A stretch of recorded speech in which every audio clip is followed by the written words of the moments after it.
Hai semuanya, balik lagi dengan saya Jad. Di playlist kali ini kita akan membahas tentang modern JavaScript.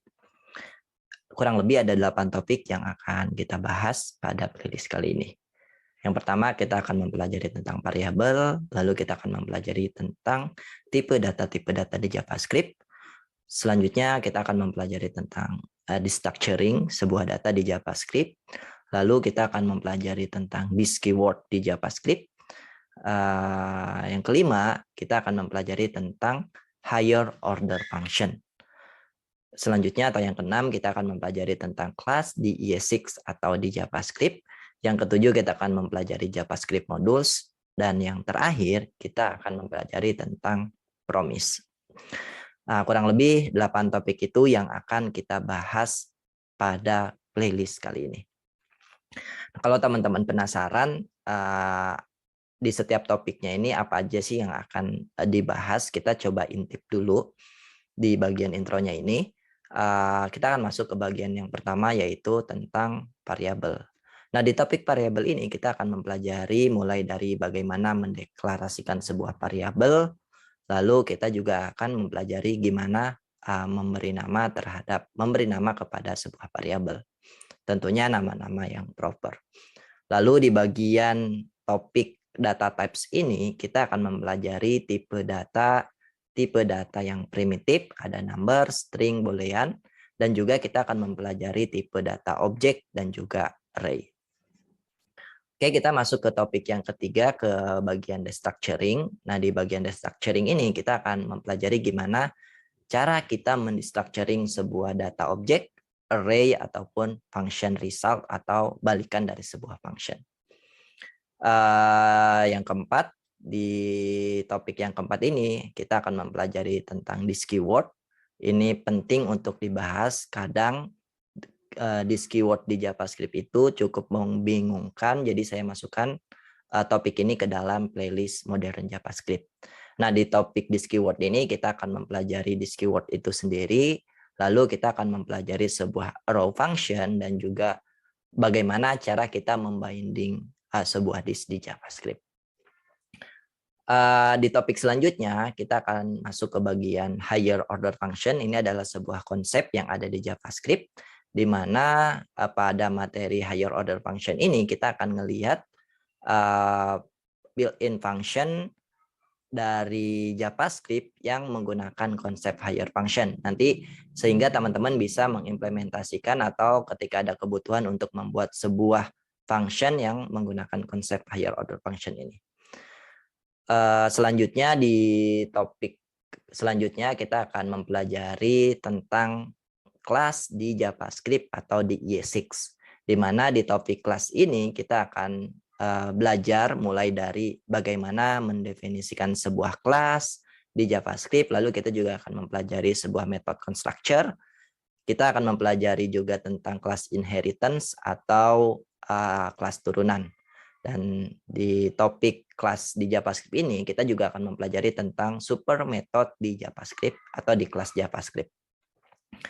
Topik selanjutnya atau yang ketujuh di bagian JavaScript modules ini kita akan mempelajari tentang bagaimana cara kita membagi sebuah kode-kode kita ke dalam sebuah file-file terpisah sehingga sesuai dengan konteksnya, sehingga nanti kode-kode kita akan jadi lebih rapi dan mudah di maintain karena kodenya itu sudah terpisah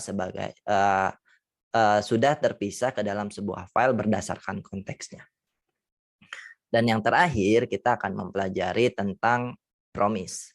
Nah, promise di JavaScript ini bisa teman-teman gunakan untuk menghandle sebuah proses-proses yang sifatnya asinkronus.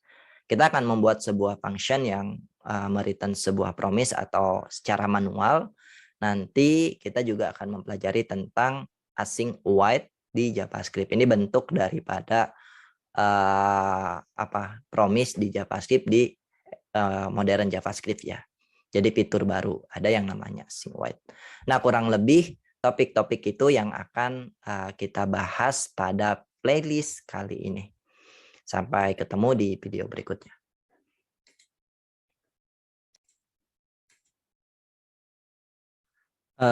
Kita akan langsung masuk ke materi pertama kita, yaitu tentang variabel. Di mana di topik variabel ini kita akan membahas pertama yaitu tentang variabel declaration. Di mana di variabel declaration ini kalau kita lihat ada 3 cara ketika kita mau mendeklarasikan sebuah variabel di JavaScript, yaitu dengan menggunakan statement var atau keyword var, let, dan juga cons. Nah, sebelum kita masuk lebih jauh, cara penggunaan dan juga perbedaan dari ketiga keyword tersebut, kita akan coba cari tahu dulu definisi dari variabel itu sendiri. Nah, sebenarnya apa sih variabel itu? Simpelnya, variabel itu adalah sebuah wadah tempat kita menyimpan sebuah nilai atau tempat kita menyimpan sesuatu. Misalnya teman-teman punya sebuah lemari, maka lemari itu kita anggap sebagai sebuah variabel, di mana di lemari itu kita bisa menyimpan barang-barang atau nilai-nilai sesuai dengan kebutuhan.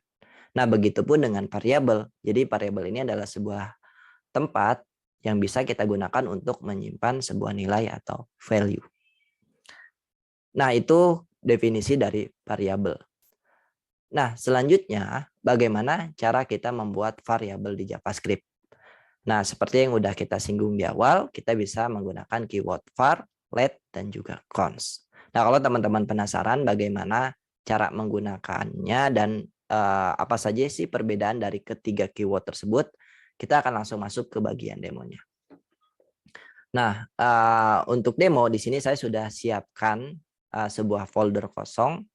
Lalu di sini kita akan membuat sebuah file baru dengan nama index.html.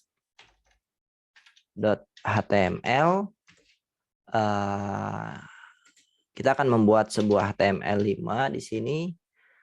Untuk title-nya kita akan kasih nama variable declaration. Lalu di bagian bodinya ini kita akan membuat sebuah tag h1 dengan nama variable declaration. Nah, selanjutnya kita akan coba merunning code index.html kita ini di browser. Gimana caranya? Di sini saya akan coba running menggunakan live server. Kebetulan saya sudah menginstal live servernya secara global di komputer saya.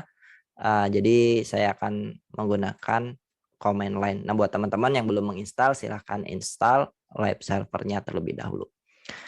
Di sini saya akan masuk dulu ke dalam foldernya, lalu kita clear. Dan di sini untuk menjalankan live server, saya ketikkan perintah live server. Di sini pakai option host sama dengan localhost. Maka dengan begini dia akan membuatkan sebuah local server untuk kita. Nah, di sini kita sudah melihat tulisan variable declaration. Kita akan langsung masuk ke bagian inspect dan masuk ke bagian konsolnya. Nah, kalau teman-teman lihat di sini belum ada konsol log apapun atau masih bersih. Nah, karena konteks pembelajaran kita adalah JavaScript, di sini kita akan merunning code JavaScript kita di dalam file index.html-nya. Nah, pertanyaannya bagaimana cara kita merunning kode atau script JavaScript kita di HTML. Ada 2 cara untuk merunning code JavaScript di HTML. Cara yang pertama adalah teman-teman bisa membuat text script seperti ini, lalu teman-teman simpan di sebelum penutup bodinya ini.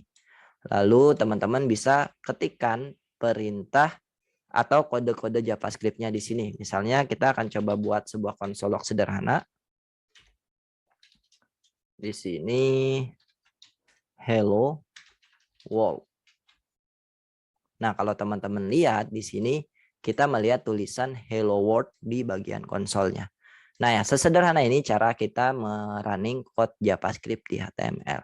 Ini adalah cara yang pertama atau biasanya disebut dengan internal JavaScript. Kita nggak akan pakai cara seperti ini karena nanti kode kita akan susah dibaca karena akan mencampur atau bercampur dengan tag HTML dan juga kode JavaScript-nya. Nah, untuk itu kita akan pakai cara yang kedua, yaitu dengan nama eksternal JavaScript. Nah, kita akan memisahkan file JavaScript dengan file HTML-nya. Di sini kita akan membuat sebuah file baru dengan nama main.js. Lalu di sini kita akan coba console log sederhana. Oke, di sini hello world 2. Oke. Lalu di bagian index HTML-nya, instead of kita menuliskan code JavaScript-nya langsung, kita akan memanggil file main.js yang sudah kita buat tadi menggunakan atribut src.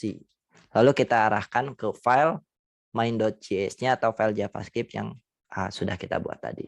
Nah, sekarang kalau kita lihat di bagian konsolnya, kita melihat tulisan Hello World 2. Artinya kode JavaScript-nya sudah di running atau sudah berjalan.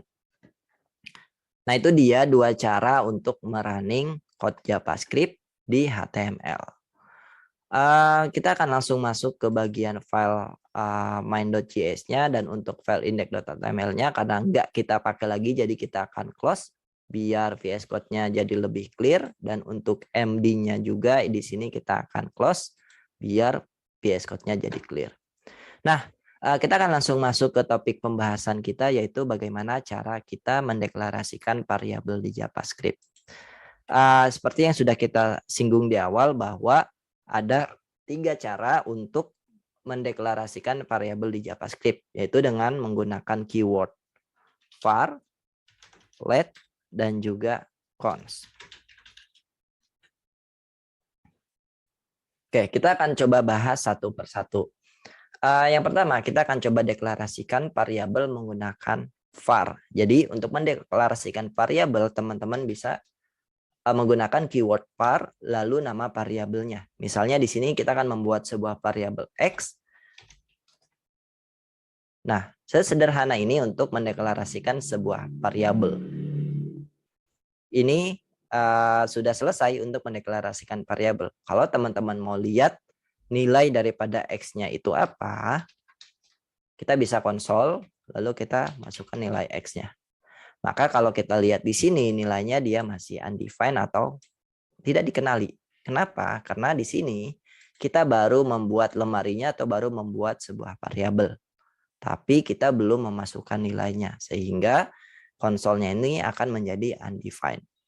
Nah, lalu bagaimana cara kita menyimpan nilai ke dalam sebuah variabel? Untuk menyimpan nilai ke dalam sebuah variabel, teman-teman bisa tuliskan nama variabelnya yang sudah teman-teman definisikan, lalu diikuti dengan sama dengan, lalu nilai yang mau teman-teman simpan. Misalnya di sini 1. Maka kalau kita konsol lagi di bagian bawahnya, X, kita akan melihat tulisan 1 di bagian konsolnya. Artinya adalah nilai daripada variabel X-nya itu adalah 1. Nah, sesederhana ini cara kita mendeklarasikan variabel di JavaScript. Kalau teman-teman lihat di sini, di mana kita ada 2 step untuk membuat variabel lalu mengassign nilainya. Nah, sebenarnya kita bisa mempersimpelnya atau menyederhanakannya itu yaitu dengan cara misalnya kita buat sebuah variabel baru y, lalu kita pengen langsung mengassign nilainya. Maka teman-teman diikuti dengan sama dengan, misalkan y-nya adalah 2. Sama dengan 2, kalau kita konsol kita akan melihat tulisan 2, kita konsol variabel y-nya, maka kita akan lihat tulisan 2 di bagian konsolnya. Nah, jadi seperti ini cara kita untuk mendeklarasikan sekaligus mengassign nilai ke dalam sebuah variabel. Nah, ini enggak ada bedanya ketika teman-teman mau menggunakan let ataupun cons. Misalnya di sini kita akan coba pakai let, lalu di sini kita akan coba pakai let. Nilainya nggak ada berubah, secara penggunaan sama. Jadi untuk mendeklarasikan variabel pakai let, pakai var, pakai let atau cons itu sebenarnya sama, cuma nanti ada sedikit perbedaan ketika kita menggunakan cons. Nah, di mana ketika kita menggunakan cons, mungkin ini kita akan coba komen dulu. Lalu di sini kita akan coba deklarasikan variabel menggunakan cons. Maka ketika kita mendeklarasikan sebuah variabel menggunakan cons, ini nggak bisa kalau nggak ada nilainya. Jadi kita harus ketika mendeklarasikan variabel, kita harus meng-assign nilainya. Misalnya nilainya adalah 10. Nah, maka kita akan lihat tulisan 10.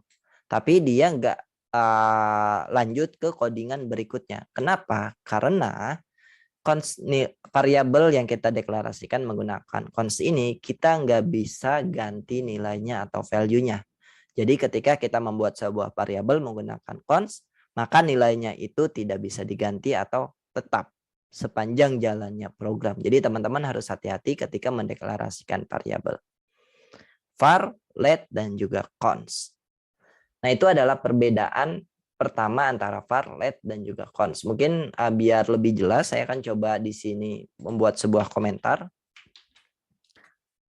Biar teman-teman ingat bahwa var ini atau si const ini, dia harus ada nilai inisialnya. Dan tidak bisa di-reassign. Oke, jadi const ini harus ada nilai inisialnya, nilai pertama kali, dan tidak bisa diganti atau di-reassign nilainya. Jadi ketika kita deklarasikan nilai variabel menggunakan const, maka ya udah nilainya itu tetap itu sepanjang jalannya program. Misalkan kalau 10 ya 10 sepanjang jalannya program. Dia tidak bisa dirubah. Nah, berbeda dengan let ataupun var. Iya, ini saya masukkan ke sini. Tidak harus ada nilai inisialnya dan bisa di-reassign. Begitupun untuk let.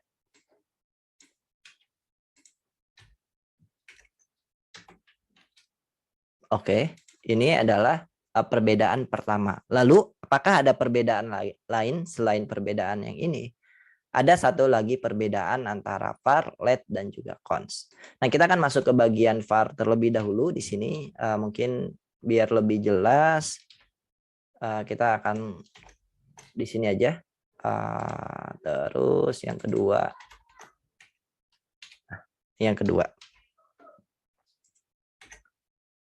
Nah, untuk variabel var, dia sifatnya adalah, ini yang ketiga, dia adalah function, scope, dan global scope.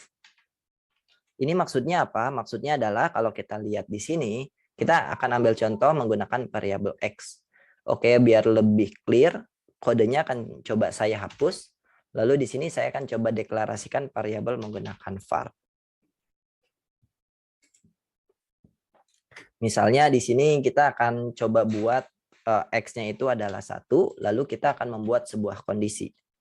Misalnya if X sama dengan 1, kita akan coba deklarasi ulang variabel X-nya itu jadi 2, lalu kita akan coba konsol X-nya di bagian sini. X pertama kita akan konsol, misalnya ini ini pertama, konsol pertama, lalu di bagian atau di luar blok if-nya ini kita akan coba konsol lagi. Di sini adalah nilai X, di sini kita kasih tanda kedua.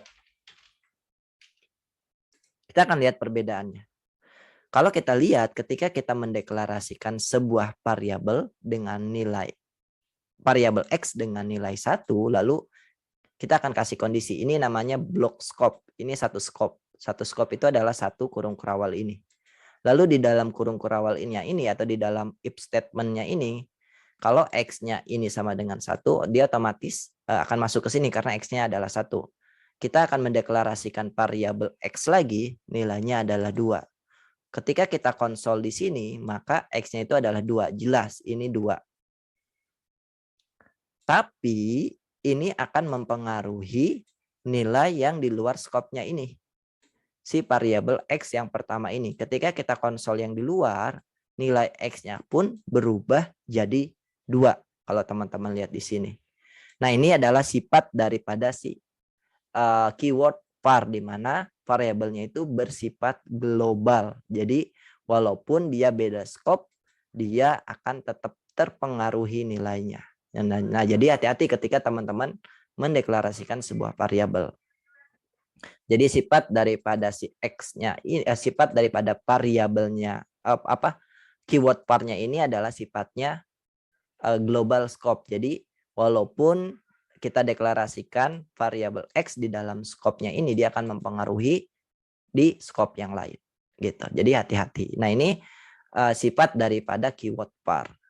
Nah, kita akan coba lihat sifat daripada keyword yang lainnya. Oke, di sini kita akan coba lihat sifat daripada keyword yang lainnya. Ini sifat yang pertama, yaitu ini sifat yang kedua, kita akan coba di sini. Dan sifat yang ketiga di sini adalah block scope. Nah, maksud daripada block scope-nya ini seperti apa? Sekarang kita akan coba ganti deklarasi variabel yang tadinya menggunakan var menjadi menggunakan let. Nah, sekarang teman-teman akan lihat perbedaannya. Kalau yang pertama, nilainya ini akan berubah jadi 22, yang di dalam ini mempengaruhi var yang di luar. Sekarang kita akan coba ganti menggunakan let. Let X sama dengan 1, lalu kalau X-nya sama dengan 1, kita akan let X-nya itu akan diganti jadi 2. Sekarang kalau teman-teman lihat, di mana konsol pertama nilainya adalah 2. Sedangkan konsol yang kedua nilainya tetap 1. Nah, ini yang disebut dengan block scope, di mana kalau kita mendeklarasikan variabel menggunakan let, dia sifatnya atau hidupnya di scope itu saja. Jadi kalau ada di scope lain atau di luar scope daripada itu, nilainya nggak akan terpengaruhi. Nah, ini adalah sifat daripada let, yaitu block scope. Nah, satu scope ini adalah satu kurung kerawal ini.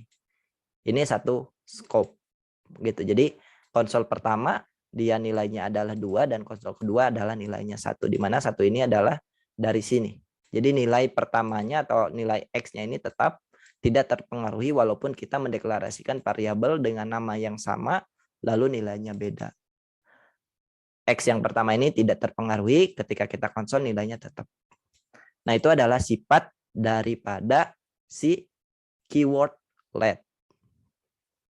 Nah, kita akan masuk ke keyword yang ketiga, yaitu cons. Nah, cons ini relatif mirip dengan let. Jadi yang pertama ini yang tadi udah kita bahas, dia harus ada nilai inisialnya. Sifat yang pertama, lalu sifat yang kedua, dia tidak bisa di-reassign.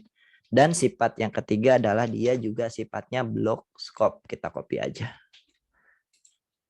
Block scope. Jadi kita copy. Jadi kalau misalkan teman-teman mendeklarasikan variabel menggunakan cons, di sini kita deklarasikan lagi variabel menggunakan cons, maka ini sama seperti kita mendeklarasikan menggunakan let. Dia akan hidup di scope itu saja atau scope tertentu saja tanpa mempengaruhi scope yang lain ataupun scope global.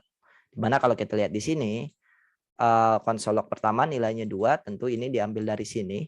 Lalu konsolog pertama yaitu 1. Ini diambil dari kita mendeklarasikan pertama kali.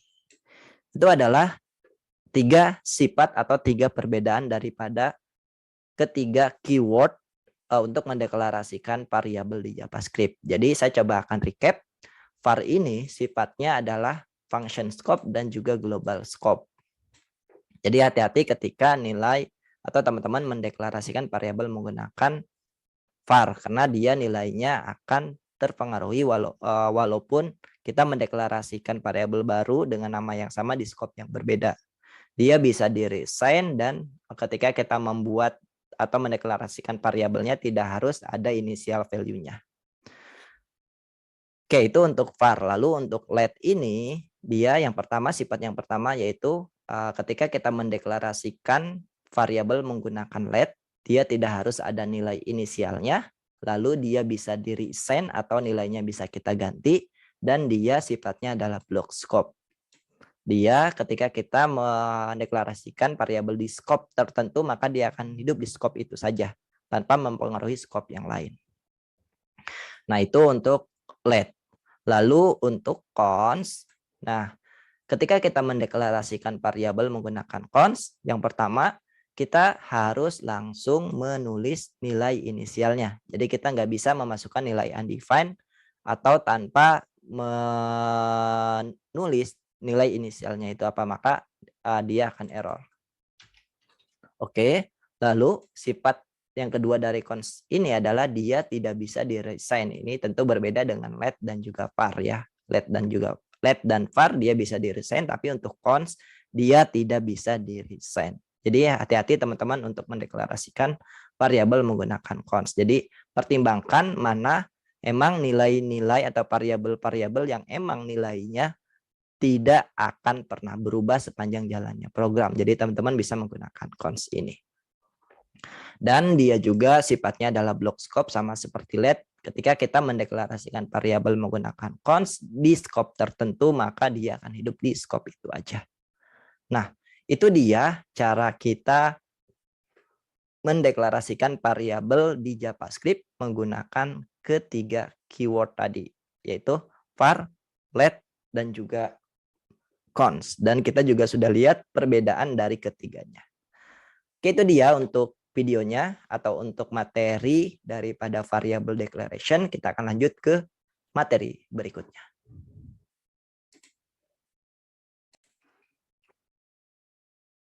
Di video sebelumnya kita sudah belajar bagaimana cara mendeklarasikan sebuah variabel di JavaScript.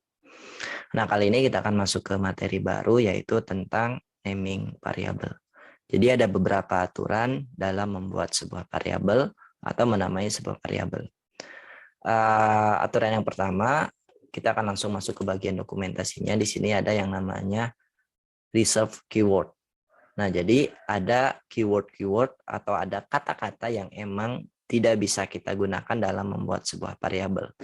Dan di sini kalau kita lihat ada banyak banget keyword-keyword yang emang sudah di-reserve oleh si JavaScript. Contohnya adalah break, cache, catch, class, cons, dan lain-lain.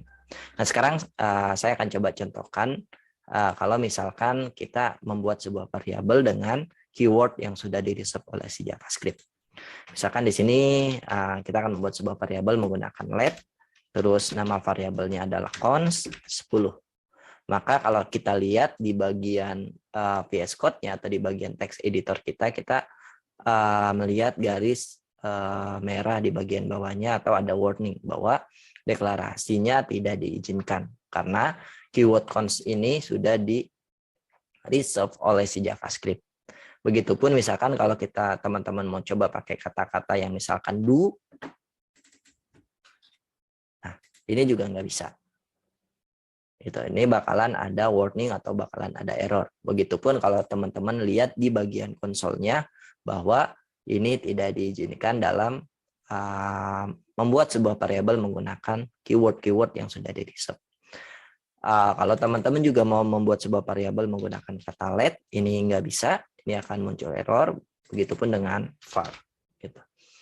Nah, jadi teman-teman harus hati-hati ketika teman-teman mau membuat sebuah variabel. Usahakan nama variabelnya itu adalah di luar daripada keyword-keyword yang sudah di-reserve dari si JavaScript. Nah, itu aturan yang pertama. Saya akan coba tulis di bagian sini.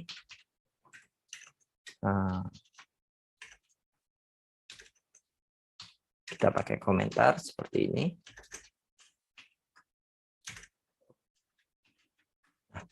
Kita pakai komentar seperti ini. Jadi dalam naming variable, aturan yang pertama yaitu ada yang namanya reserve keyword. Nah, lalu aturan lainnya dalam naming variable adalah kita tidak boleh, ada beberapa simbol yang memang tidak diizinkan kita gunakan dalam membuat variabel. Nah, salah satu simbol yang common kita lihat dan itu dilarang dalam naming variabel adalah tanda pagar dan juga tanda @ seperti ini. Nah, ini kita tidak boleh membuat sebuah variabel menggunakan simbol pagar dan juga simbol @. Misalnya di sini kita akan membuat sebuah pagar title. Nah, tentu ini akan menjadi error. Nah, kalau teman-teman lihat di bagian VS Code-nya ada garis merah dan juga di bagian konsolnya akan muncul warning seperti ini atau muncul error seperti ini. Pun kalau misalkan kita taruh di bagian belakang simbolnya itu, ini juga tidak diperbolehkan. Jadi memang simbol daripada pagar ini sama simbol daripada add ini tidak bisa kita gunakan dalam naming variable. Sekarang kita akan coba pakai simbol add. Nah, ini juga tidak bisa gitu. Dia akan muncul error atau misalkan kita taruh di bagian belakang. Dia tetap akan muncul error. Nah, itu adalah aturan yang kedua, jadi tidak boleh menggunakan simbol add seperti ini. Add dan juga pagar seperti ini. Lalu aturan yang ketiga adalah kita tidak boleh menggunakan spasi. Spasi. Misalnya kita mau membuat sebuah variabel yang dimana variabel kita itu lebih daripada satu kata. Misalnya di sini my country. My country sama dengan Indonesia. Nah, ini kalau teman-teman lihat di sini, dia akan muncul error. Jadi kalau misalnya ada lebih daripada satu kata, nah teman-teman bisa gabungkan nama variabelnya seperti ini. Gitu. Oke, dan aturan yang keempat, kita juga tidak boleh membuat sebuah variabel yang diawali dengan angka atau dengan number. Nah, kita tulis dulu. Tidak boleh dengan angka atau number. Jadi misalnya kita akan membuat sebuah variabel dengan nama 7 sekawan. Tentu ini akan muncul error akan muncul warning di bagian VS Code-nya. Karena kita tidak boleh membuat sebuah variabel yang diawali dengan angka. Tapi kalau misalkan angkanya itu kita taruh di bagian belakang, tentu ini tidak akan menjadi masalah atau tidak akan muncul error. Gitu. Jadi nggak apa-apa kalau misalkan angkanya kita taruh di bagian belakang. Yang nggak boleh itu adalah ketika nama variabel tersebut diawali dengan angka atau number, itu akan muncul warning. Nah, mungkin itu beberapa aturan yang tidak diperbolehkan dalam membuat sebuah variabel di JavaScript. Lalu pertanyaannya, kalau misalkan ada beberapa aturan yang dilarang, gimana cara membuat sebuah variabel yang emang proper, yang emang common dilakukan di dunia programming? Ada beberapa konvensi yang bisa kita gunakan. Misalnya kalau variabelnya itu cuma satu kata, teman-teman bisa tuliskan pakai huruf kecil seperti ini. Misalnya kita akan membuat sebuah variabel title, lalu di sini naming variable. Nah, kalau misalkan nama variabelnya itu cuma satu kata, nah teman-teman bisa tuliskan pakai huruf kecil seperti ini. Lalu kalau misalkan variabel tersebut lebih daripada satu angka, ada beberapa konvensi yang bisa teman-teman gunakan. Misalnya kita akan pakai contoh nama variabelnya my country. Di sini. Nah, teman-teman bisa pisahkan setiap katanya itu menggunakan tanda underscore seperti ini. Lalu teman-teman tinggal tuliskan value-nya apa, misalkan Indonesia. Nah, ini konvensi ini disebut dengan konvensi snake case. Nah, di mana setiap katanya itu kita hubungkan atau kita pisahkan dengan tanda underscore seperti ini. Nah, ini konvensi yang pertama yang bisa teman-teman gunakan dalam membuat sebuah variabel. Atau teman-teman juga bisa menggunakan konvensi yang lain. Misalnya di sini my country. Sini my country sama dengan Indonesia. Nah, kalau konvensi yang seperti ini disebut dengan konvensi camel case. Di mana kata awalnya itu kita akan tulis menggunakan huruf kecil, lalu kata berikutnya setiap awal kata kita akan tulis menggunakan huruf besar seperti ini.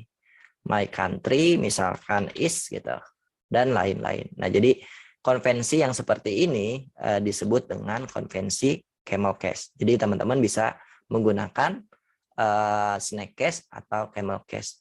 Dan juga ada konvensi yang lain. Nah, ini adalah konvensi yang disebut dengan konvensi Pascal case. Jadi Pascal case itu kita akan membuat sebuah variabel di mana setiap awal katanya itu kita tulis menggunakan huruf besar. Misalkan di sini my country sama dengan Indonesia. Ini adalah Pascal case. Nah, ini adalah konvensi-konvensi yang common di dunia programming. Jadi silahkan teman-teman kalau emang mau membuat sebuah variabel, teman-teman bisa menggunakan konvensi yang teman-teman suka. Bisa menggunakan snake case seperti ini yang dipisahkan oleh underscore, atau teman-teman bisa menggunakan konvensi camel case, atau teman-teman juga bisa menggunakan konvensi Pascal case. Nah, jadi mungkin itu beberapa aturan dalam naming variabel di JavaScript. Sampai ketemu di video berikutnya.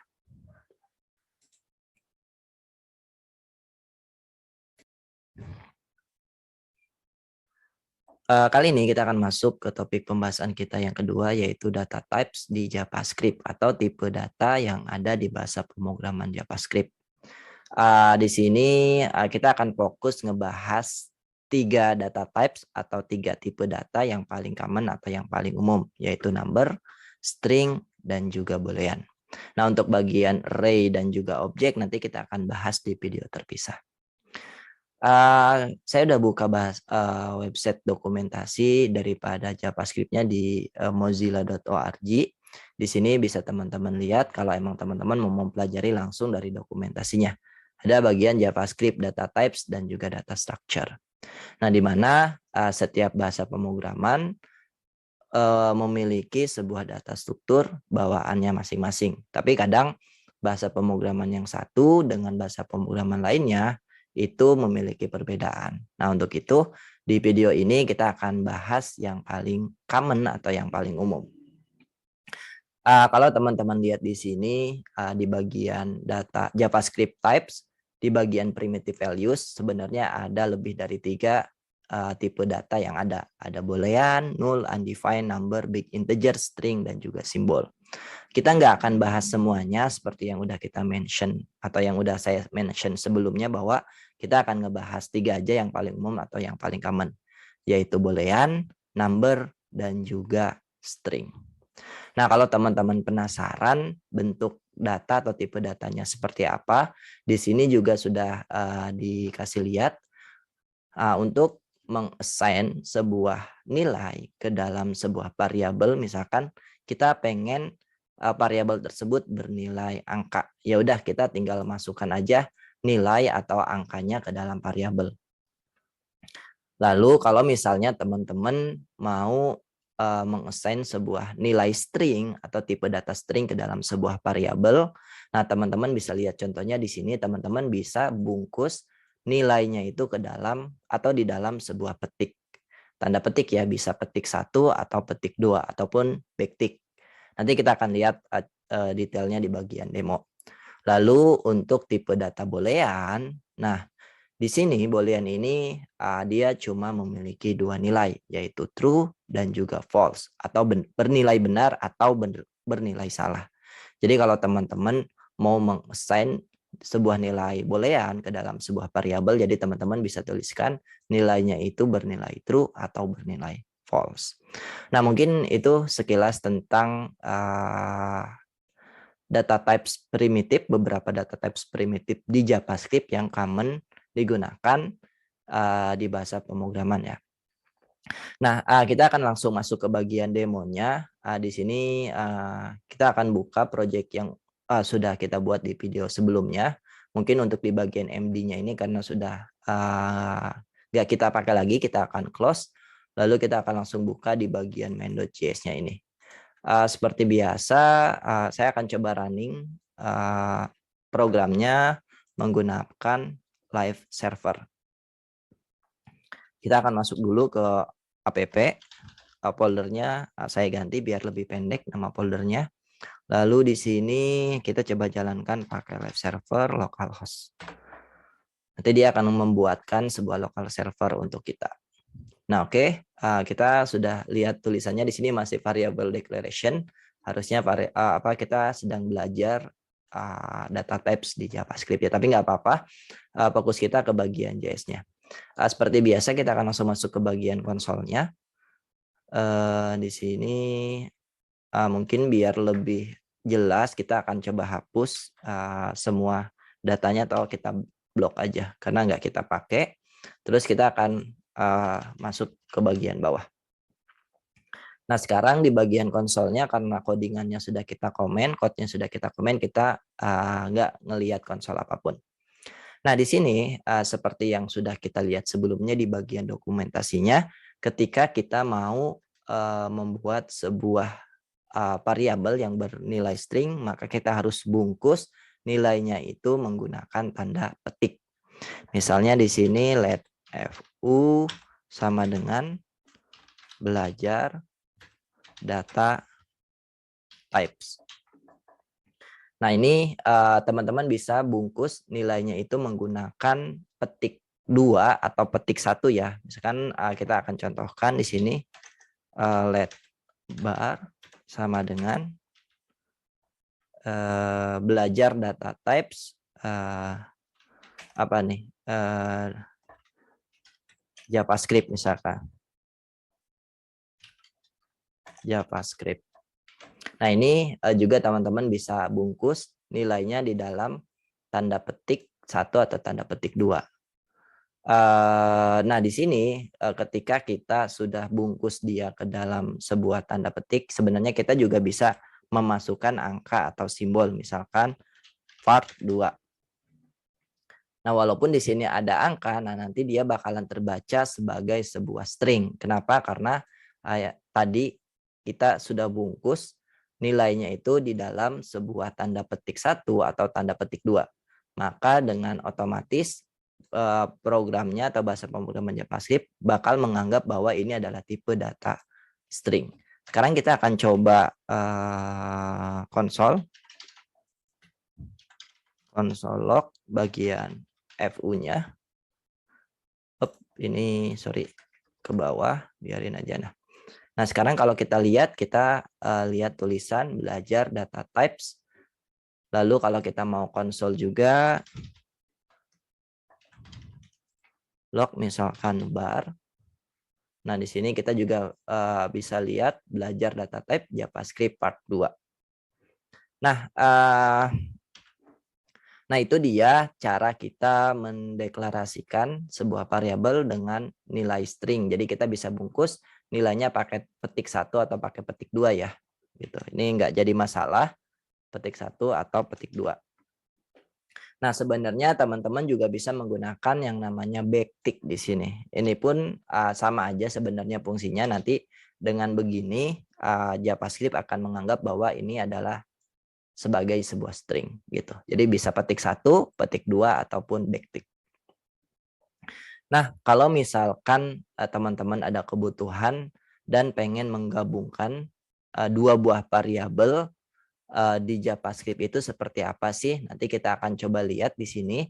Nah, untuk menggabungkan dua buah variabel, misalkan di sini kita akan buat variabel gabungan namanya sama dengan kita mau menggabungkan antara variabel foo sama bar ini ke dalam variabel gabungan. Nah, caranya seperti apa? Caranya bisa teman-teman gunakan dengan tanda plus seperti ini. Nah, kalau teman-teman lihat, ini selalu ke atas, nggak apa-apa. Kalau teman-teman lihat di bagian konsolnya, di sini variabel gabungan.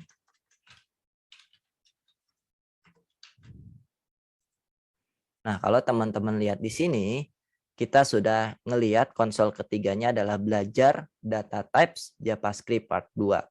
Tapi perlu teman-teman garis bawahi di sini kita ngelihat tulisannya ini ngegabung antara types dengan JavaScript. Nah, kita nggak mau seperti ini. Terus caranya gimana kalau kita pengen ada jarak atau pengen ada spasi di antara kata types dengan kata JavaScript ini. Nah, teman-teman sesederhana gabungkan lagi menggunakan tanda plus. Lalu di sini teman-teman buat sebuah string baru lalu kasih spasi. Maka dengan begini, kalau kita lihat, sekarang kita sudah melihat tulisannya jadi lebih enak dibaca. Jadi belajar data types JavaScript part 2. Nah, itu dia sekilas tentang tipe data string di JavaScript. Nah, sekarang kita akan pindah ke tipe data lainnya, yaitu tipe data number. Ini biarin aja kodenya, kita akan buat sebuah variabel baru. Let misalkan skor 1 sama dengan 50. Nah, kalau teman-teman mau membuat sebuah variabel lalu dengan nilai sebuah number, ya teman-teman tinggal tuliskan numbernya aja langsung, tidak perlu teman-teman bungkus di dalam sebuah tanda petik, baik itu petik 1, petik 2 ataupun backtick. Nah, dengan begini maka JavaScript akan menganggap bahwa nilai daripada variabel skor 1 ini adalah 50. Kalau teman-teman konsol di sini skor 1. Nah, ini nilainya 50. Bedanya apa sih kalau misalkan dia sebuah string? Kalau kita lihat ada perbedaan atau enggak. Nah, di sini di bagian konsolnya juga ada perbedaan ya antara string dan juga number. Kalau string di sini dia kayak tulisan biasa berwarna putih, tapi kalau misalkan number di sini warnanya beda. Gitu. Kita akan komen lagi di bagian ininya karena kita akan fokus ke bagian skornya. Nah, lalu kalau misalnya teman-teman mau membuat sebuah variabel lagi, misalkan di sini let score 2 sama dengan 40. Lalu teman-teman ada kebutuhan untuk menggabungkan antara variabel 1 dengan variabel 2. Nah, gimana caranya? Kita akan buat sebuah variabel baru namanya total score sama dengan skor 1 plus skor 2. Nanti kalau kita coba konsol di bagian total skornya, nah kita lihat di sini nilainya adalah 90. Dari mana 90 ini? Dari gabungan antara total skor 1 ditambah skor 2. Skor 1-nya 50, skor 2-nya 40. Jadi hasilnya adalah 90. Kalau kita coba ganti di sini jadi 55, harusnya nilainya adalah jadi 95. Nah, kalau misalkan teman-teman ada kebutuhan nilainya itu mau ditambahin, nah teman-teman bisa tambahkan aja langsung. Misalkan nilainya nggak mau dari variabel, misalkan mau kita tambahin nilainya adalah 80 di sini. Nah, itu juga bisa. Jadi kalau kita lihat sekarang total skornya adalah jadi 175. Nah, itu dia tentang tipe data number di JavaScript. Jadi kita bisa dengan data number ini kita bisa kali, nanti kita bisa bagi, kita bisa tambahkan, lalu kita juga bisa menguranginya. Nanti mungkin untuk bagian itu kita akan bahas di video terpisah. Sekarang kita akan fokus ke bagian tipe data di JavaScript. Nah, jadi ini dia sekilas tentang tipe data number di JavaScript. Jadi teman-teman untuk membuat sebuah variabel dengan nilainya adalah sebuah number, jadi teman-teman langsung tuliskan aja angkanya. Kalau misalkan mau pakai koma, teman-teman juga bisa pakai tanda titik seperti ini. Maka dia akan dianggap sebagai koma. Gitu. Nah, kita akan langsung masuk ke tipe data yang ketiga atau yang terakhir yang akan kita bahas di video ini, yaitu tipe data boolean. Nah, kita akan hapus di bagian konsolnya ini, jadi kita akan fokus ke kita komen aja. Di sini kita komen. Misalnya kita akan buat sebuah variabel namanya let is login sama dengan true. Nah, kalau kita konsol log is loginnya. Nah, di sini kalau teman-teman lihat nilainya adalah true. Nah, ini sudah dianggap ketika kita menuliskan nilai true, maka ini akan dianggap sebagai sebuah tipe data boolean. Jadi tipe data boolean itu cuma punya dua nilai antara true sama false. Nah, kalau kita mau ganti, dia akan jadi nilainya adalah false.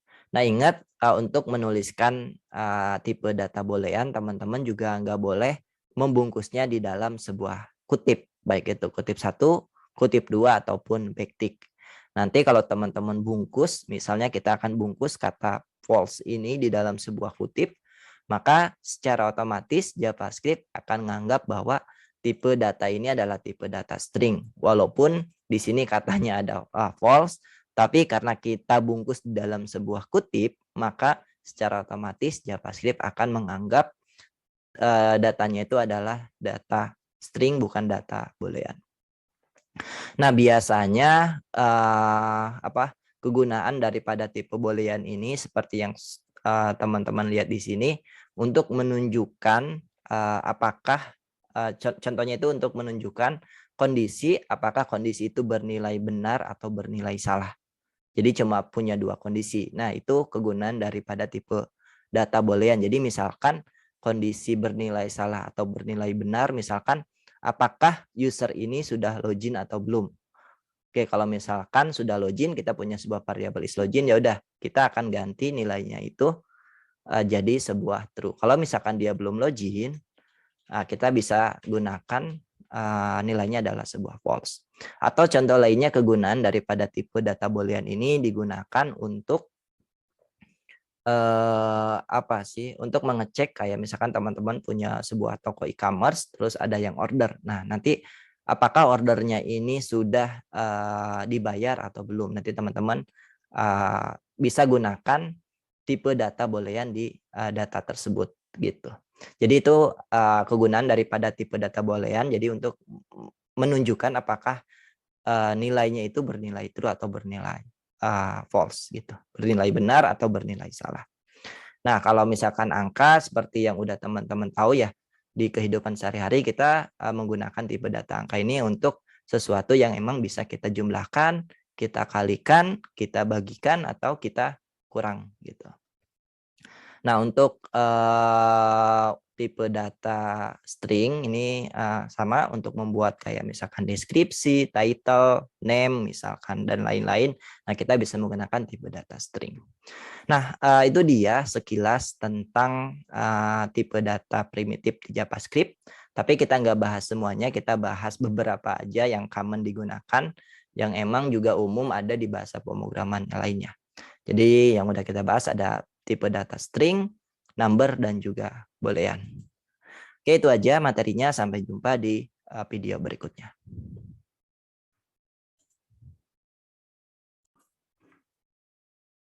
Di video sebelumnya kita sudah belajar beberapa tipe data primitif yang ada di JavaScript, yaitu number, string, dan juga boolean.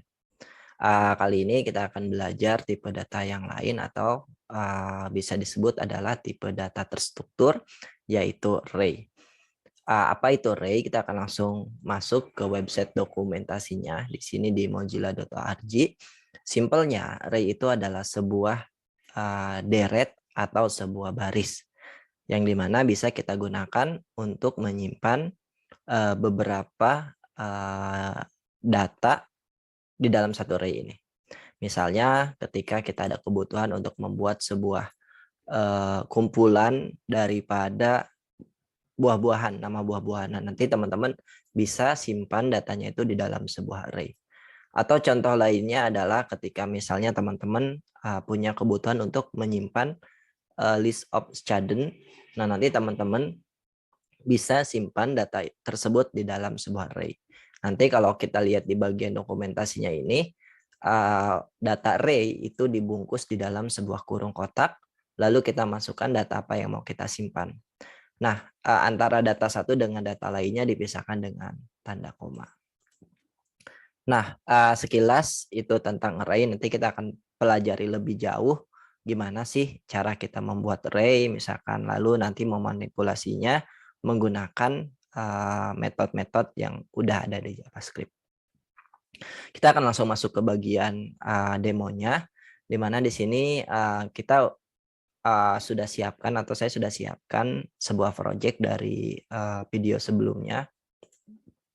Kita langsung buka aja di bagian main.js-nya, dan di bagian readme-nya ini karena udah kita nggak pakai lagi, jadi kita akan close. Lalu code-code yang dari video sebelumnya kita komen, kita akan membuat sebuah code baru. Biar teman-teman nggak ke distract, mungkin saya coba scroll dulu, taruh di sini. Nah, untuk membuat sebuah data array, teman-teman bisa buat sebuah variabel, misalkan let student, karena array ini adalah baris atau deret, maka ketika kita membuat sebuah variabel, kita anggap dia sebagai jamak ya. Jadi namanya itu student. Lalu sama dengan seperti ini. Ini ada kurung kotak seperti ini. Seperti ini kita sudah membuat sebuah data array yang kita simpan di dalam sebuah variabel student. Jadi kalau teman-teman konsol variabel student-nya ini, kita akan melihat bentuk array-nya seperti apa. Oke, nah bentuk array-nya adalah di sini masih kosong karena kita belum ada data apapun di dalam array-nya. Di sini dia ngasih tahu bahwa length daripada array-nya kosong. Sekarang kita coba isi beberapa data di dalam sebuah array-nya ini. Misalnya kita mau menyimpan nama-nama dari student yang kita punya. Misalkan di sini ada Udin, terus ada Kosasi, terus ada John.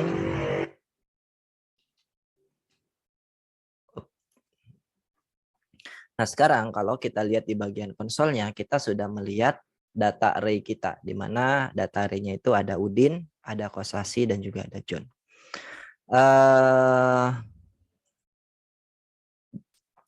Lalu di sini juga ada informasi terkait panjang dari array-nya. Di sini ada 3 length-nya atau panjangnya. Nah, kalau teman-teman mau mengakses atau mau mengetahui informasi terkait length-nya, di script teman-teman bisa menggunakan yang namanya method atau function length. Misalkan di sini kita konsol log, di sini ada student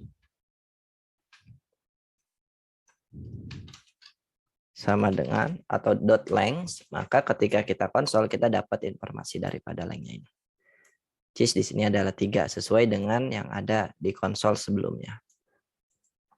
Nah, itu cara kita membuat sebuah array dan juga mengetahui length atau panjang daripada array-nya. Nah, kalau misalkan teman-teman ada kebutuhan mau mengakses data tertentu di dalam sebuah array, nah teman-teman bisa menggunakan yang namanya index. Nah, kalau teman-teman lihat di bagian konsolnya ini, di sini ada informasi 0, 1, dan 2. Nah, ini disebut dengan indeks daripada array-nya. Jadi kalau teman-teman mau mengakses data tertentu, nah teman-teman data tertentu di dalam sebuah array, teman-teman harus hafal data tersebut ada di indeks keberapa. By default, indeks daripada array ini diawali atau dimulai dari 0. Jadi 0, 1, 2. Kalau misalnya teman-teman mau mengakses data Kosasi ini, nah teman-teman tinggal menggunakan indeks 1. Oke. Misalnya di sini kita mau mengakses data Kosasi, maka di sini student. Nah, untuk menggunakan indeks kita pakai kurung kotak lagi, lalu di sini kita tuliskan indeks berapa yang mau kita masukkan. Maka ketika kita masukkan indeks 1, yang kita dapat adalah Kosasi. Karena Kosasi ini indeksnya 1, dimulainya dari 0, 1, dan 2. Kalau kita masukkan indeks 0, tentu nanti yang akan kita lihat di bagian konsolnya adalah Udin. Oke, ini adalah salah. Udin. Nah, itu bagian penting dari sebuah array. Jadi selain kita bisa menyimpan beberapa data di dalam sebuah array, kita juga perlu mengetahui indeks dari data tersebut yang bisa kita gunakan ketika kita mau mengambil spesifik data di dalam array-nya. By default, indeks daripada array itu dimulai dari 0.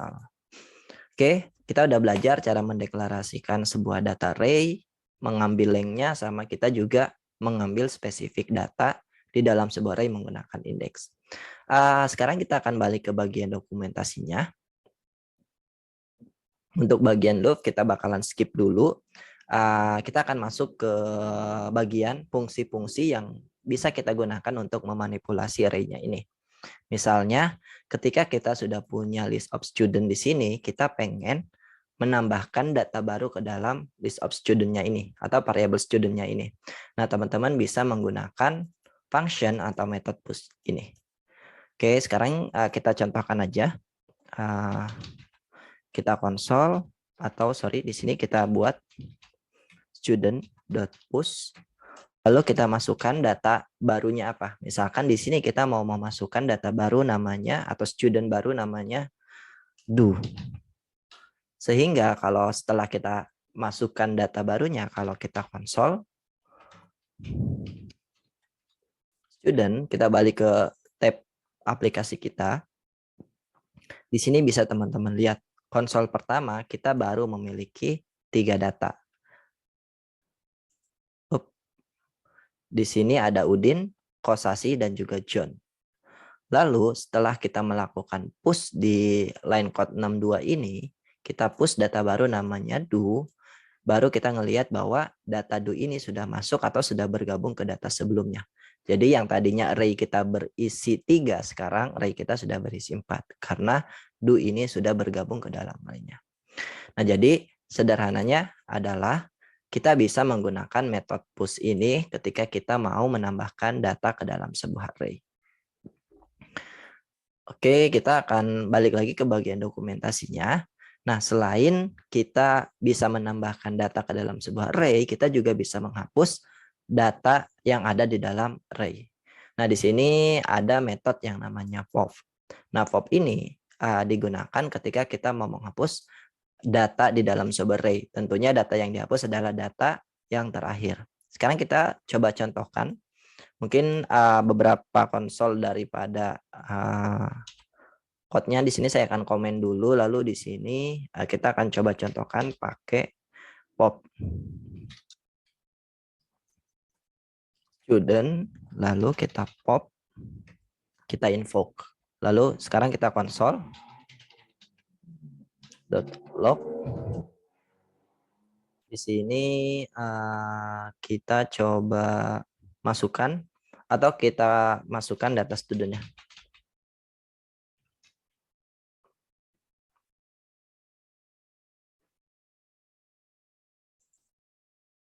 Oke. Nah, sekarang kalau teman-teman lihat kita di sini ngelihat ada 3 konsol di dalam browsernya. Konsol yang pertama di sini adalah data inisialisasinya di mana kita punya 3 data. Ada Udin, ada Kosasi, dan juga ada John.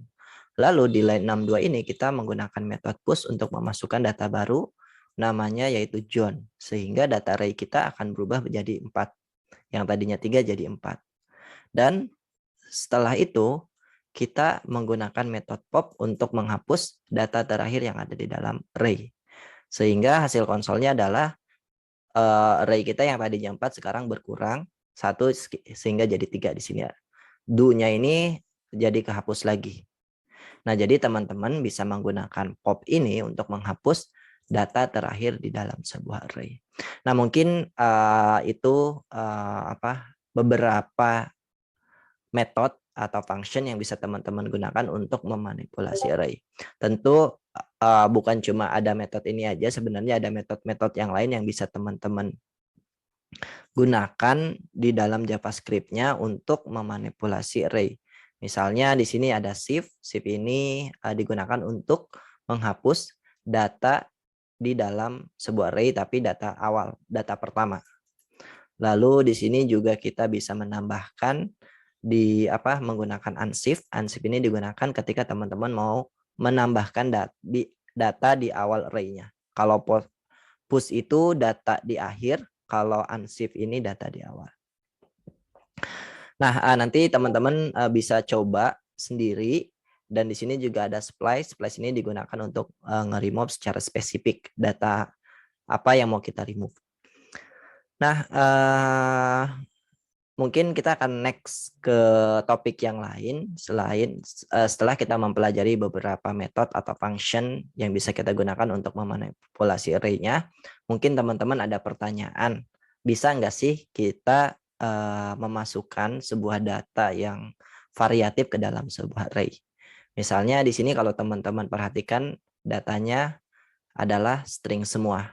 Nah, kita ada kebutuhan bahwa bisa nggak kita memasukkan datanya itu bukan cuma string, tapi ada data-data yang tipenya beda, misalkan number atau boolean. Tentu jawabannya adalah bisa. Di sini kalau teman-teman buat misalkan let numbers. Ada 1, 2, 3, dan 4. Kalau teman-teman konsol numbersnya ini,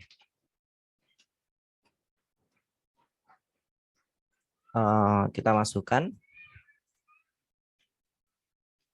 Kalau kita balik lagi ke dalam ke dalam browsernya, sekarang kita lihat array keempat kita atau konsol keempat kita di sini ada array of number 1 sampai 4. Kita mau memasukkan data dengan tipe yang berbeda. Misalkan di sini ada Udin misalkan. Tiba-tiba di sini ada data student-nya, ada Kosasi misalkan. Nah, ini tentu nggak jadi masalah alias bisa ya. Jadi teman-teman bisa memasukkan data variatif ke dalam sebuah array-nya. Atau misalkan ketika teman-teman mau memasukkan tipe data boolean itu juga boleh-boleh aja ya.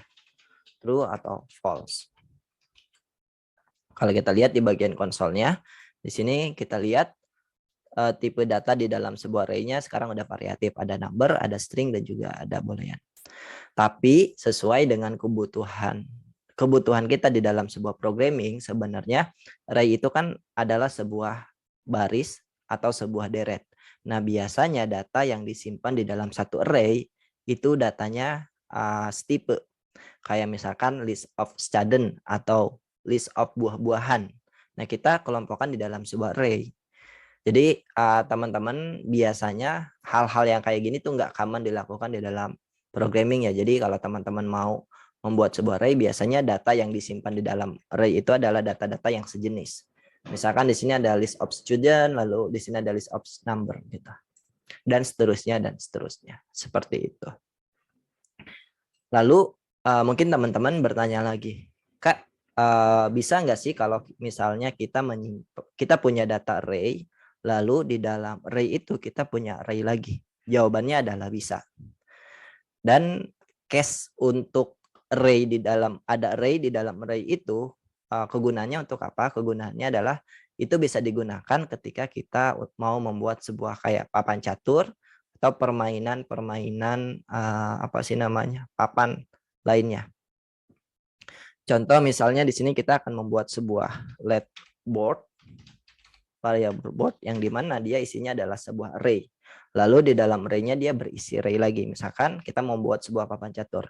1, 2, 3, 4, 5, 6, 7, 8. Dan dia 8 kali 8 ya, biasanya ya ada 8 lagi. Nah, sekarang kalau kita lihat di bagian browsernya, kita belum ngekonsol, kita akan konsol dulu. Log di sini adalah board. Nah, sekarang kalau teman-teman lihat di bagian konsolnya, kita sudah melihat sebuah array dan di dalamnya berisi array lagi. Nah, array yang seperti ini biasanya digunakan kayak tadi kita mau membuat sebuah papan catur. Kalau kita lihat lagi detailnya, nanti dia akan ada informasi lagi terkait data array-nya di dalamnya. Seperti itu. Nah, jadi jawabannya adalah kita bisa menyimpan array di dalam sebuah array. Dan hal yang seperti ini disebut dengan yang namanya multidimensi array. Jadi ketika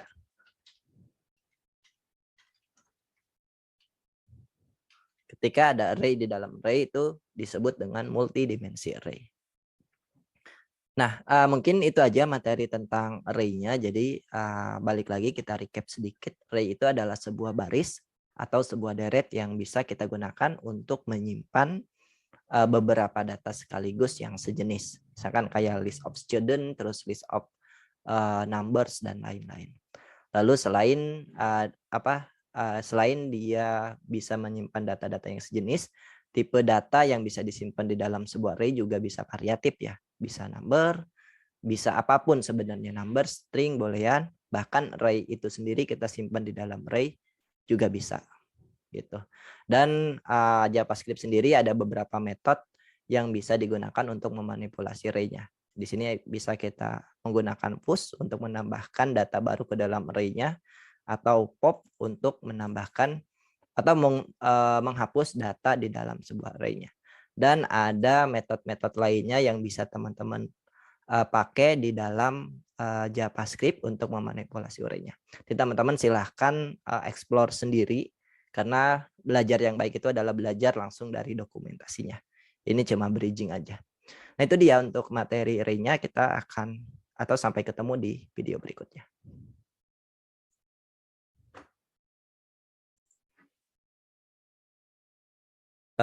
Di video sebelumnya kita sudah belajar tipe data terstruktur di JavaScript, yaitu adalah array.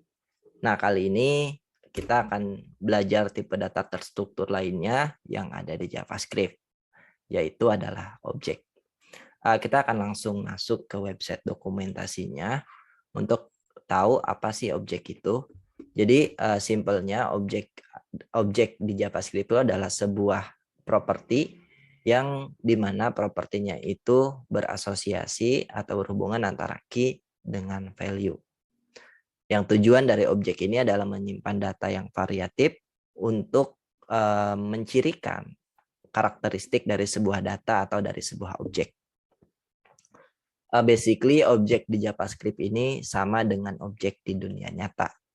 Misalnya ketika kita punya sebuah gelas atau cangkir, dan cangkir itu adalah sebuah objek. Tentu cangkir tersebut akan memiliki properti-properti, kayak misalnya color atau desainnya seperti apa, terus beratnya berapa, sama nanti tingginya juga berapa. Nah, seperti itu. Atau contoh lainnya misalnya ketika kita punya sebuah objek mobil, tentu mobil tersebut akan memiliki properti kayak pembuatnya siapa, terus modelnya apa, sama tahun dikeluarkannya kapan. Nah, jadi itu dia objek yang ada di JavaScript. Sekali lagi, objek itu adalah kumpulan properti yang propertinya itu berasosiasi antara key sama value, yang bisa kita gunakan untuk menyimpan sebuah data yang variatif untuk mencirikan karakteristik dari data tersebut atau dari objek tersebut. Kita akan masuk ke pertanyaan gimana sih cara kita membuat sebuah objek di JavaScript. Kita akan masuk ke bagian demonya. Di sini kita coba close dulu untuk readme-nya, lalu kita akan buka di bagian main.js-nya. Dan di sini masih ada code dari video sebelumnya, kita akan komen karena nggak kita pakai lagi. Terus kita akan masuk ke bagian aplikasi kita. Nah, untuk membuat sebuah objek di JavaScript ada dua cara. Kita akan bahas satu persatu. Yang pertama yaitu untuk membuat objek di JavaScript, kita bisa menginstansiate dari kelas objek itu sendiri. Misalkan di sini kita mau membuat sebuah objek baru namanya card, sama dengan new object. Jadi kita instansiate kelas objeknya. Nah, dengan begini kita sudah membuat sebuah objek. Jadi sesimpel ini membuat sebuah objek di JavaScript. Kalau teman-teman penasaran objeknya itu seperti apa, kita langsung konsol aja. Konsol log card. Nah, kalau kita lihat di bagian konsolnya, kita lihat bahwa kita sudah memiliki sebuah objek, tapi objeknya ini adalah kosong. Kalau teman-teman mau menambahkan properti ke dalam sebuah objeknya, teman-teman bisa menggunakan yang namanya dot notation atau chaining. Misalkan cardnya itu punya merek, mereknya sama dengan BMW, terus cardnya itu punya warna atau colornya yaitu red, sama punya harga misalnya. Price-nya sama dengan 10.000. Nah, jadi untuk menambahkan sebuah properti baru ke dalam sebuah objek, teman-teman bisa panggil nama objeknya itu apa atau variabelnya itu apa, terus teman-teman menggunakan dot chaining seperti ini, lalu teman-teman buat nama propertinya apa. Diikuti dengan sama dengan, lalu value yang mau kita simpan itu apa. Dan value-nya ini bisa variatif ya, bisa string, bisa number, bisa array, atau bisa objek itu sendiri. Nanti kita contohin untuk tipe data array dan juga objek yang kita simpan di dalam sebuah properti.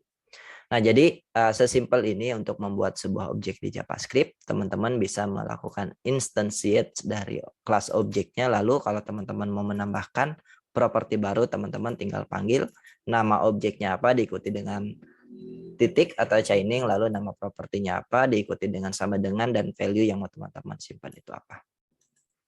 Sehingga kalau kita lihat di bagian konsolnya, kita sudah memiliki sebuah objek yang dimana objeknya itu memiliki 3 properti. Ada color, ada merek, dan juga ada price. Kita akan masuk ke cara yang kedua untuk membuat sebuah objek. Ini cara yang lebih simple dan common digunakan di dunia programming. Misalkan di sini kita mau membuat sebuah objek baru namanya cup atau cangkir, sama dengan kita menggunakan curly braces atau kurung kerawal. Nah, seperti ini cara yang kedua untuk membuat sebuah objek. Kalau kita konsol di sini .log cup, sekarang teman-teman bisa lihat bahwa kita sudah memiliki 2 objek. Objek yang pertama dan objek yang kedua. Dan objek yang kedua ini masih kosong karena dia belum memiliki properti apapun. Nah, teman-teman bisa langsung ketika membuat objek, teman-teman bisa langsung mendefinisikan objek tersebut memiliki properti apa aja.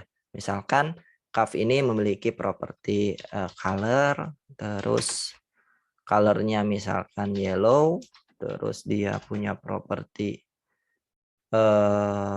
apa lagi ya, beratnya, misalkan beratnya 10 sama properti apalagi misalkan height-nya 10 juga. Nah, jadi cara yang kedua ini terlihat lebih simpel, jadi kita langsung menggunakan yang namanya curly braces atau kurung kerawal. Lalu teman-teman tinggal tuliskan aja properti apa aja yang ada di objek tersebut. Sehingga kalau kita lihat sekarang hasilnya sama. Oke, kita punya 2 objek dan objek pertama dan objek kedua memiliki properti masing-masing. Nah, 2 cara itu bisa teman-teman gunakan untuk membuat sebuah objek. Nah, sekarang kalau misalnya teman-teman ada kebutuhan, kita mau mengakses data tertentu di dalam sebuah objeknya. Misalkan kita mau mengambil data color dari objeknya. Nah, itu gimana atau gimana cara kita ngambil spesifik data di dalam sebuah objek. Kalau misalnya teman-teman mengambil spesifik data di dalam sebuah array, harus mengetahui indeksnya, indeks data yang mau kita ambil. Nah, di objek itu berbeda dengan array. Jadi objek ini tidak memiliki sebuah indeks. Ketika kita ada kebutuhan untuk mengambil spesifik data di dalam sebuah objek, kita cukup memanggil nama propertinya. Misalnya di sini kita ada kebutuhan untuk mengambil color dari objek kedua atau dari objek cup-nya itu. Misalkan kita tinggal panggil nama objeknya itu apa? Cup.color. Kalau misalkan kita konsol di sini kita bisa lihat hasilnya. .log di sini adalah cup.color. Kalau teman-teman lihat, kita sudah mendapatkan value dari colornya, which is yellow. Atau misalkan kita mau mengambil height-nya itu berapa, di sini kita tuliskan height, nanti kita akan mendapatkan value-nya, which is 10. Nah, sesederhana itu untuk mengambil spesifik data di dalam sebuah objek. Sekarang saya akan contohkan, kita akan menyimpan nggak cuma data string ataupun number di dalam sebuah objek, kita juga bisa menyimpan data tipe data lainnya. Misalkan kalau teman-teman ada kebutuhan untuk menyimpan data array di dalam sebuah properti objek, itu bisa-bisa aja. Misalnya di sini kita ada kebutuhan bahwa warna dari objek yang kita punya itu nggak cuma satu, warnanya ada 2, 3, dan seterusnya. Nah, di sini teman-teman bisa menggunakan array, lalu teman-teman pisahkan dengan tanda koma. Misalkan ada yellow sama ada red. Sehingga kalau kita lihat di bagian objeknya, property colors ini harusnya pakai S ya. property colors ini dia memiliki data yang tipenya adalah sebuah array, di mana array-nya itu ada 2 data, ada yellow dan juga ada red. Nah, jadi lebih detail informasi yang bisa kita simpan di dalam sebuah objek untuk mencirikan karakteristik atau mendefinisikan data tersebut. Atau misalnya ketika teman-teman ada kebutuhan untuk menyimpan data objek di dalam properti objeknya, itu juga sangat-sangat dimungkinkan. Misalkan di sini kita akan memasukkan informasi terkait siapa yang membuat objek ini atau CAF ini. Nah, teman-teman bisa misalkan di sini user, nama usernya adalah sebuah objek, lalu objek di dalamnya itu dia memiliki nama, misalkan Udin, sama age-nya misalkan 19 tahun. Nah, sehingga kalau kita lihat di bagian objek yang kedua ini, informasinya sudah cukup jelas. Kita memiliki objek cup, yang dimana cup ini memiliki color, ada 2, ada yellow sama red, tingginya berapa, terus user yang membuatnya juga siapa. Ada name-nya Udin, age-nya 19, dan juga ada weight. Nah, jadi selain kita bisa menyimpan data string dan juga number, sebenarnya kita juga bisa menyimpan tipe data lainnya. Bisa array, bisa objek juga. Bahkan kita bisa menyimpan sebuah function di dalam sebuah properti objek.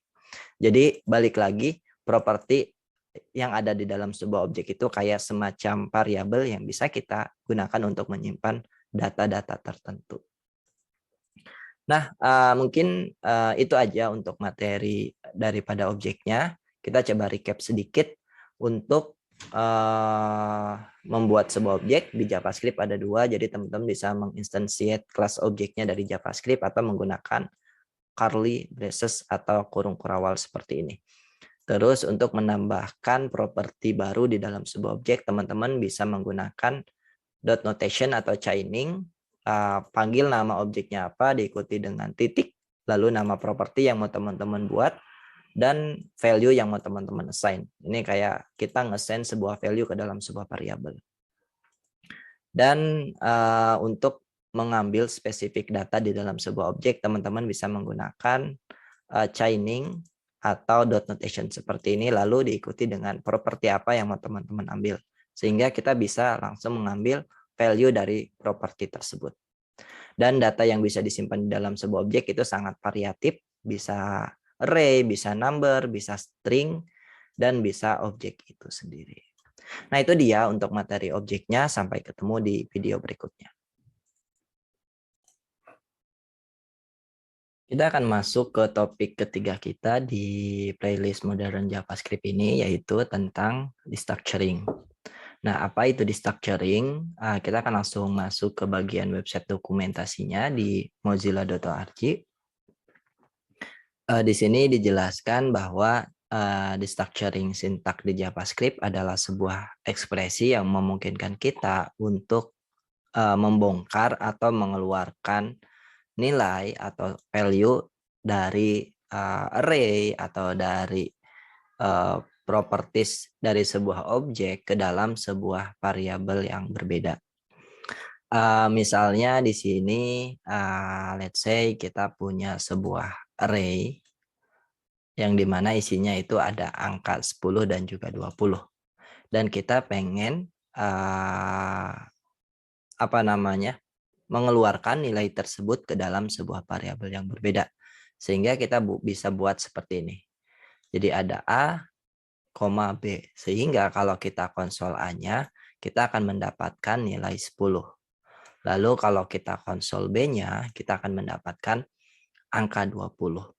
Nah, jadi simpelnya seperti itu. Destructuring di JavaScript ini adalah sebuah ekspresi yang memungkinkan kita untuk mengeluarkan sebuah nilai dari objek atau dari array. Nah, kalau teman-teman rada bingung, nanti kita akan lebih jelas ngelihat tentang destructuring ini di bagian demonya. Basically ada 3 topik yang akan kita bahas pada materi destructuring ini, yaitu tentang destructuring sebuah array, objek, dan juga nanti balikan dari sebuah function atau function result. Di sini untuk bagian demonya, saya udah siapkan sebuah project dari video sebelumnya, yaitu di bagian main.js ini. Karena masih ada code dari sebelumnya, mungkin kita akan komen dulu, lalu kita akan membuat sebuah code baru. Nah, kita akan mulai atau masuk ke topik kita yang pertama di sini. Kita akan masuk ke bagian destructuring sebuah array. Misalnya kita punya sebuah variabel array yang kita kasih nama student misalkan. Dia misalkan ada ini array of string atau array of student. Di sini ada Udin, lalu kita ada Kosasih. Oke. Lalu ada John. Let's say gini. Nah, kita ingin mendistract array yang kita punya. Misalkan di sini kita akan ngedistract array yang kita punya menjadi ke dalam sebuah variabel terpisah. Kita akan langsung lihat ke bagian konsolnya. Misalkan kita mau memberi nama variabel siswa 1 atau student 1 untuk array yang berindeks 1. Misalnya di sini kita kasih nama student 1 sama dengan nilainya dari mana? Nilainya adalah hasil daripada destructuring si student. Sehingga kalau misalkan teman-teman mau melihat hasil daripada variabel student 1 ini, di sini kita konsol aja. Student 1. Kalau teman-teman lihat di bagian konsolnya, kita mendapati value atau nilai Udin di bagian atau di variabel student 1 ini. Nah, kalau misalkan teman-teman mau ngedistract nilai semuanya atau nilai-nilai yang lain, ya teman-teman tinggal dipisahkan ke dalam sebuah dipisahkan oleh tanda koma. Misalkan ada student 2, lalu ada student 3.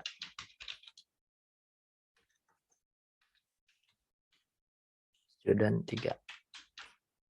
Sehingga kalau misalkan di sini kita konsol sebanyak 3 kali student 2 dan student 3, maka kita akan mendapatkan nilai based on urutannya.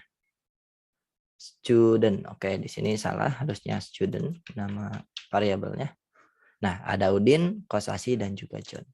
Nah, sesimpel ini atau sesederhana ini ketika teman-teman mau mendistract sebuah array ke dalam sebuah variabel yang berbeda.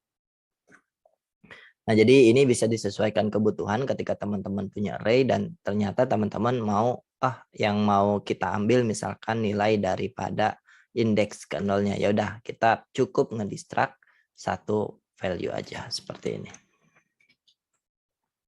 Nah, kalau teman-teman ada kebutuhan yang mau kita distract nilainya itu enggak berurutan, misalkan kita mau ngambil value indeks ke 0 dan juga indeks kedua. Nah, teman-teman bisa pisahkan dengan tanda koma seperti ini. Koma di sini student 3 misalkan. Jadi yang duanya ini karena nggak kita distract, jadi kita mendapati nilai Udin dan juga John. Karena benar-benar kita harus sesuai dengan urutannya kalau di array. Jadi based on index. Jadi seperti ini. Nah, mungkin itu sekilas tentang destructuring di JavaScript, terutama untuk ngedistract sebuah array. Oke, jadi di sini kita deklarasikan variabel atau nilai variabelnya apa, lalu value apa yang mau kita distract. Kalau misalkan value-nya adalah sebuah array, tentu di sini kita juga harus menggunakan array.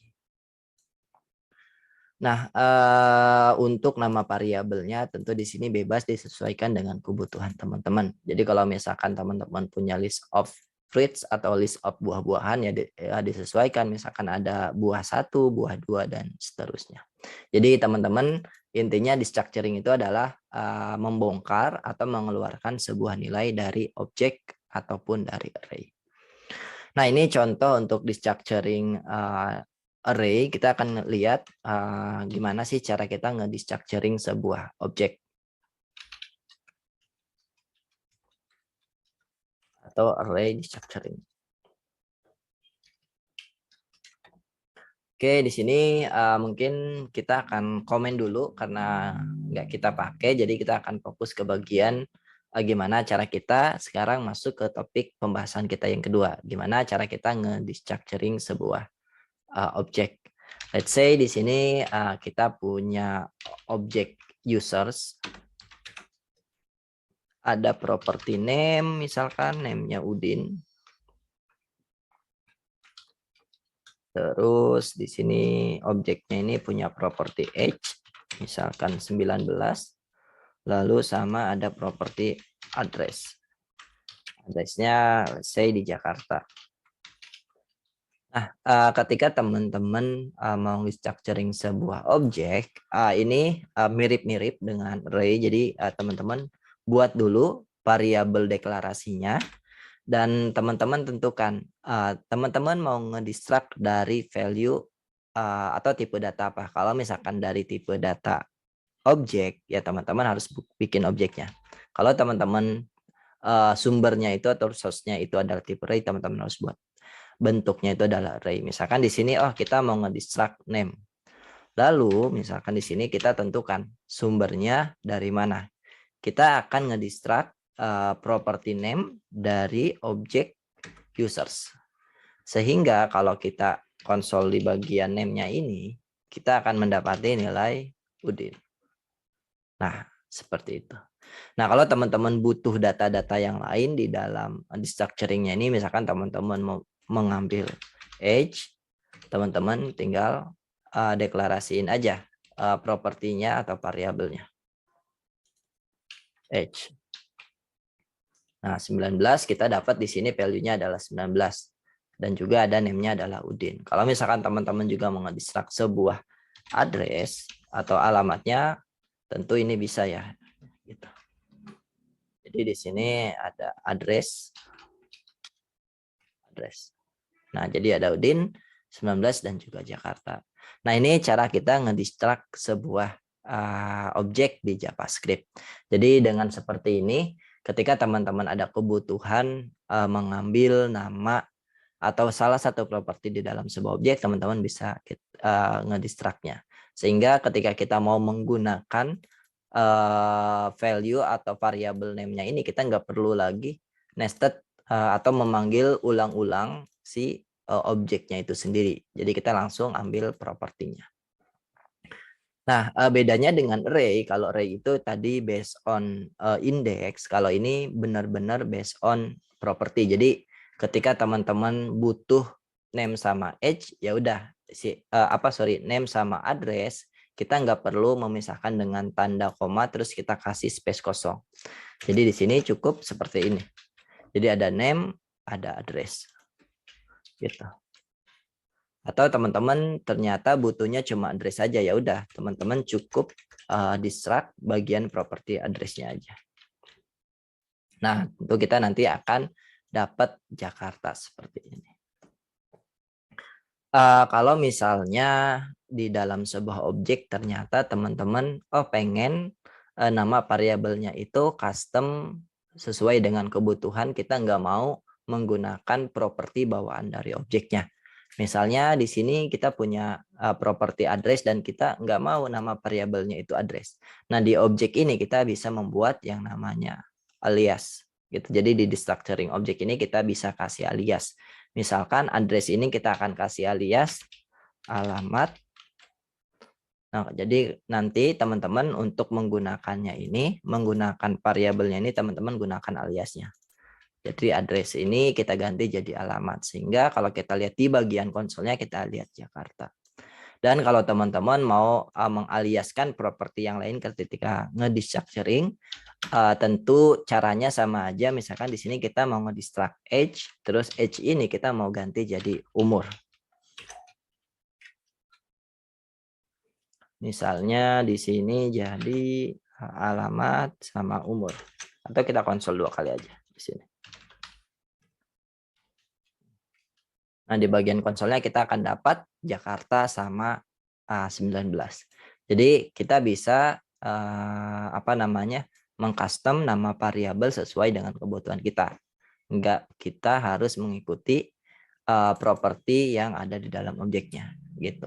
Karena kadang ketika kita ngedistract dari sebuah objek, nama propertinya itu sudah digunakan oleh variabel yang lain sehingga kita ada kebutuhan untuk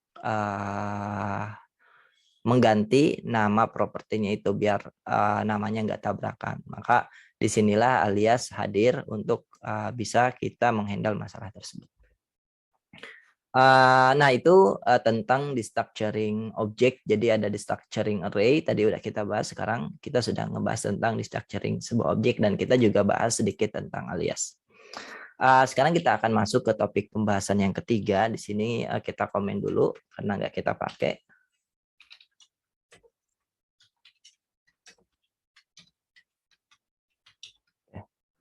Destructuring dari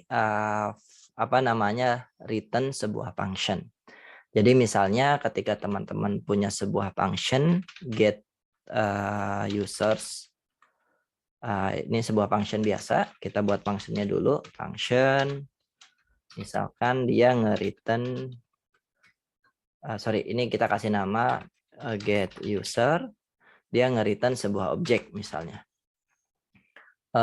Di sini objeknya ada name yang udah kita buat tadi, misalkan Udin. Terus di sini ada age, age-nya 19, sama tadi ada alamat ya, address Jakarta.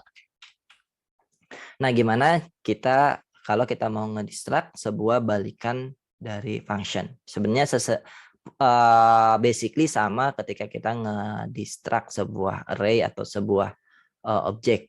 Jadi bedanya di sini kalau tadi kita ngedistract langsung objeknya, di sini kita ngedistract atau nge-invoke functionnya, nanti balikannya itu yang akan kita distract. Di sini misalkan kita akan ngedistract hasil daripada invokasi get user ini, karena kita tahu bahwa dia akan mengembalikan sebuah objek, sehingga kita di sini kita ekspektasinya akan menerima sebuah objek. Misalnya di sini kita akan ngedistract name-nya, name misalkan hasil daripada get users, kita invoke. Lalu kalau teman-teman konsol di bagian sini log misalkan name, nah teman-teman akan dapat balikan daripada invokasi get users ini. Nah, teman-teman juga bisa melakukan hal yang sama yang udah kita bahas di materi sebelumnya, yaitu kalau mau ngasih aliasing atau mau ngedistract value-value yang lain atau properti-properti yang lain. Name, misalkan age-nya kita mau ambil juga, terus kita ganti jadi umur. Sini kita konsol umur.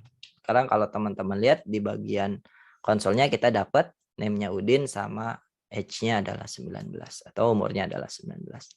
Nah, itu kalau misalkan teman-teman ngedistract return dari sebuah function yang bentuknya objek.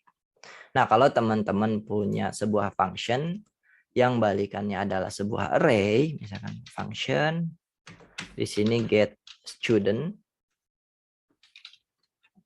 dia adalah sebuah function, lalu dia nge-return sebuah array. Di sini ada misalkan ada student 1, ada Udin, terus ada Sasi, terus ada John. Nah, ini untuk yang konsol atas kita komen dulu karena nggak kita pakai.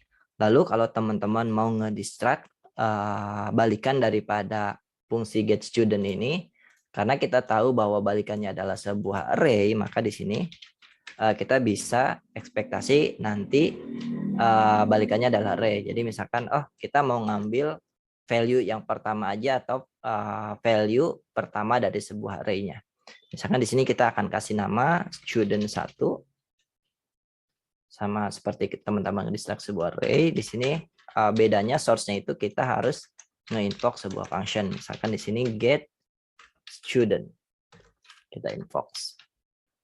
Nah, kalau teman-teman mau konsol, di sini adalah student 1. Nah, kita dapat value-nya adalah Udin. Kalau teman-teman mau ngedistract value-value yang lainnya, udah teman-teman tinggal tambahkan, sama seperti kita ngedistract sebuah array. Atau siswa 1 misalkan, siswa 2 di sini. Siswa 2. Nanti kita akan dapat Udin sama Kosasi gitu. Nah, seperti ini cara kita ngedestructuring hasil balikan dari sebuah function. Jadi basically sama ketika teman-teman ngedestruct sebuah objek atau sebuah array, bedanya di sini adalah teman-teman source-nya itu atau sumbernya itu dari sebuah function. Nah, lalu di sini teman-teman ketika ngedestruct, teman-teman harus tahu bentuk apa atau data apa yang mau teman-teman destruct. Kalau misalkan bentuknya adalah sebuah objek, maka teman-teman ketika ngedestruct, teman-teman harus bikin objeknya. Atau ketika misalkan bentuk yang mau teman-teman destruct adalah array, maka teman-teman harus membuat array-nya. Lalu di sini teman-teman kalau untuk array buat atau sesuaikan nama variabelnya sesuai dengan kebutuhan teman-teman. Karena kalau array dia based on index gitu. Nah, kalau misalkan teman-teman mau ngedestruct sebuah array, sebuah objek, nanti ketika ngedestruct teman-teman properti apa yang mau teman-teman destruct. Jadi kalau objek itu bukan based on index tapi based on property. Nah, ketika misalkan teman-teman mau mengganti nama daripada properti atau membuat alias dari nama propertinya, teman-teman bisa pisahkan dengan tanda titik 2 seperti ini lalu buat nama aliasnya. Nah, sesimpel itu cara kita membuat atau menggunakan ekspresi destructuring di JavaScript. Sampai ketemu di video berikutnya.